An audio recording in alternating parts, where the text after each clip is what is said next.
Procter & Gamble announces Crest toothpaste with Fluoristan, its exclusive fluoride compound, world's greatest weapon against decay. Look, Mom, no cavities. Former employees of Occidental Chemical Corporation have filed a lawsuit against the company. They say they have life-threatening diseases like leukemia, emphysema, and toxic brain syndrome. For years, doctors struggled to diagnose them, but finally they found a common link. It was fluoride.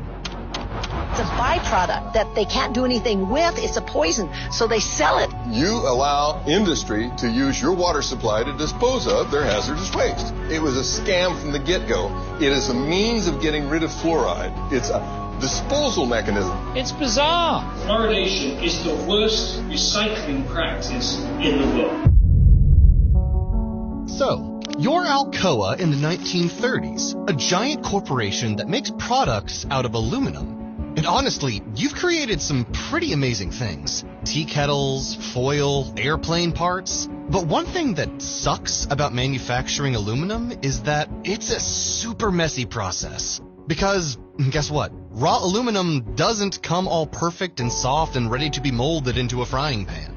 It needs to be chemically processed and broken down. And this chemical process produces a lot of highly toxic chemicals like ammonia, methane, and fluoride. And we're not talking about the natural fluoride that occurs in caves and stuff. We're talking about an artificial, man-made fluoride compound that is way more toxic. Like, really, really toxic.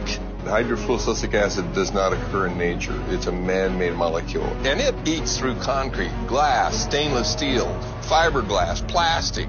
You name it, it'll eat it. The problem is, it would be super expensive to dispose of this toxic fluoride in a safe and responsible way.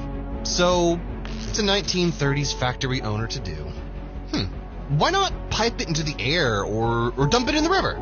I mean, come on, it's the 1930s. This is the dawn of the industrial age. No one cares that factories are dumping toxic chemicals into the river. No one even knows what the long-term effects of these industrial waste chemicals are. They're too busy making up for prohibition or whatever people did in the 30s.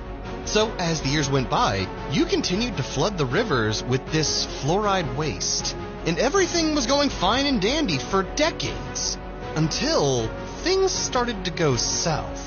See, you've been dumping fluoride into the air and water for over 30 years now, and people were starting to notice.